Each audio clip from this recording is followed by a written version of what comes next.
Hey everyone, before you say, oh, what's in my bag video, really? I realise this isn't 2012, but I am doing my walking tour, my next one, and it is taking a little bit longer to research and make than I anticipated. So I wanted to give you some videos in the interim, and I've got a few lined up, one of which is this one. Basically, how I survive living in London with the stuff that's in my bag. Except that's not really a catchy title. When you're living in London, more than likely the stuff that you're doing and where you work will be in about zone 1, maybe zone 2, but you won't be living there, you'll be living in the outskirts where it's cheaper, which means that you can't really nip home if you've forgotten something, which is why I pack quite a lot in here just so that I can get through the day to day and not feel like I'm missing something or have to buy something to replace what I was wanting. First off, the bag itself is an important decision to make. I've gone for a rucksack because one shoulder bags, they hurt your arm after a while, so it's not worth having. I prefer to spread out the weight with 2 straps. The other thing about this bag, but actually not just this bag, but any bag that I've ever bought to use in London, it always has a back pocket. Always, always, always. So this is where I put a few things where I want to just really quickly get it out from behind me, or I want to protect it from thieves. Mugging happens. I personally don't know anyone that's been mugged in London. I've never been mugged in London, but it is something that I am always hyper aware of because I know that it does happen. Not necessarily mugged, just, you know, pickpocketing and that kind of thing. Sounds like we're in the Victorian times still. So I tend to put a couple of things in a back pocket that is always against my back and is much harder to get to. The things that I tend to keep in this pocket are my keys, which are currently somewhere else in my apartment.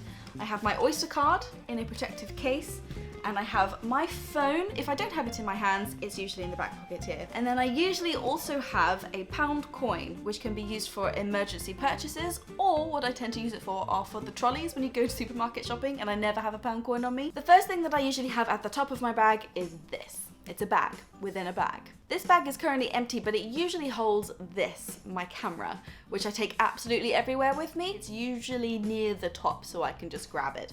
But also it's in a bag to protect it. And then in here I also keep spare batteries, spare SD cards, a card reader, kind of those things. The next thing is also a piece of camera equipment. It's a Gorilla Pod. And this is so that no matter where I am, I can use some kind of tripod. I can balance this on a table, I can hook it around a bench, or I can just actually hold it and it makes it a bit easier when I'm filming myself. So I tend to always have a book with me.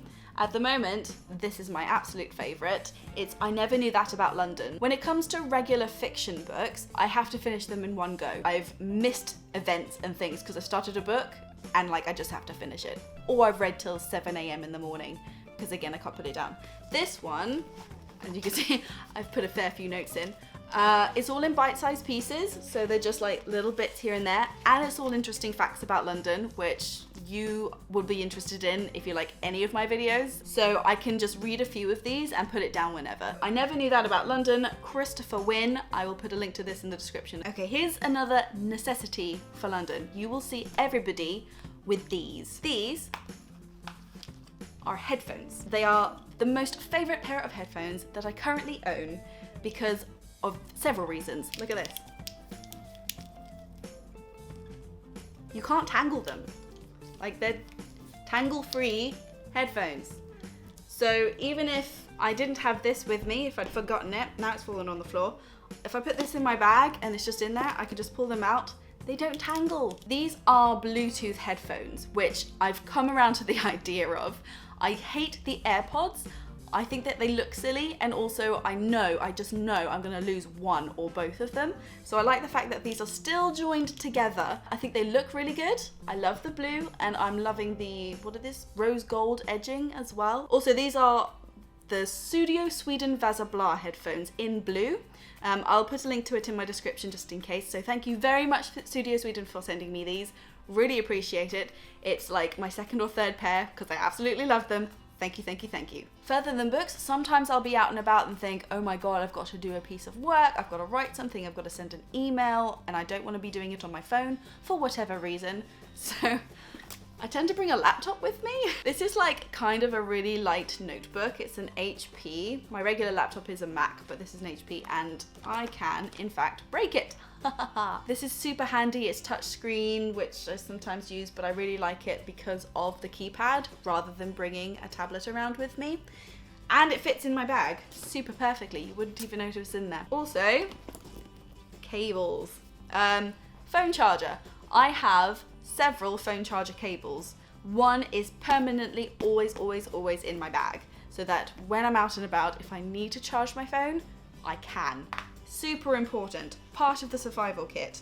On the same note, spare battery pack. For the same reason, I also usually carry one of these plugs that a USB can fit into, so that if I've got something else like a battery pack, great, but if I find a plug where it will charge faster, I've got one of these that I can use. Oh, apparently I bring two with me. Who knew? I wouldn't be a Londoner if I didn't carry an umbrella. Not an awful lot of explanation needed for this. However, I also bring a fan. It gets fairly hot in London during the summer, so this is always a good idea. And even in winter on certain trains, absolutely boiling. So because we don't have air conditioning, I just whack one of these out. Absolutely brilliant, and everyone is jealous. The other thing is, not only do I bring this one, I tend to also have another one. This is just me being nice because I think if I've got a friend, I'll let them use one as well. So yeah, I tend to carry two fans about permanently in summer, usually downsized to one in winter. Obviously, also sunglasses. Again, in a bag because everything scratches. So yeah, pair of sunglasses. Vital, a plastic bag, which isn't a plastic bag, this is a fabric bag. We have to pay 5p now for all plastic bags, which is absolutely brilliant. It's reducing the waste that we do, and it means that the oceans are safer from us. But I always carry at least one, sometimes two, just in case I need to nip out and go shopping. I've always got it in there. Bringing your own bags, also essential. I bring these, which are KFC hand wipes. Whenever I go to KFC, I tend to like grab a bunch of these just because your hands get gross, like just being in the subway or the underground, because we're in London. You'll be holding onto railings and all kinds of stuff that other people have been holding, and it gets a bit gross, so I bring those with me. Pen. Seriously, always carrying a pen. Always, always, always. Which makes me remember that there's one thing that's not in here that I've forgotten. I always have a notebook with me, so I don't know why it's not in here. But I always have a notebook just to make sure that if I ever need to jot anything down, ideas-wise, or if someone tells me an interesting fact or whatever it is, I can write it down in a notebook, which isn't here. I've also got about a ton of bobby pins for hair emergencies, I don't know, and safety pins, but that's it.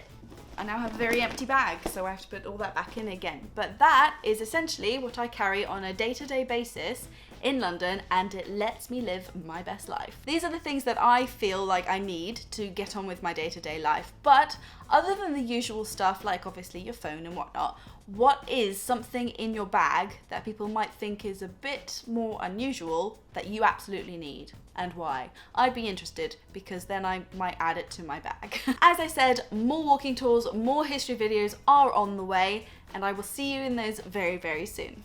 Bye! Just to prove that I didn't make a video adding in extra things that I didn't need, although I don't need an extra one of those, I'm putting it all back in again.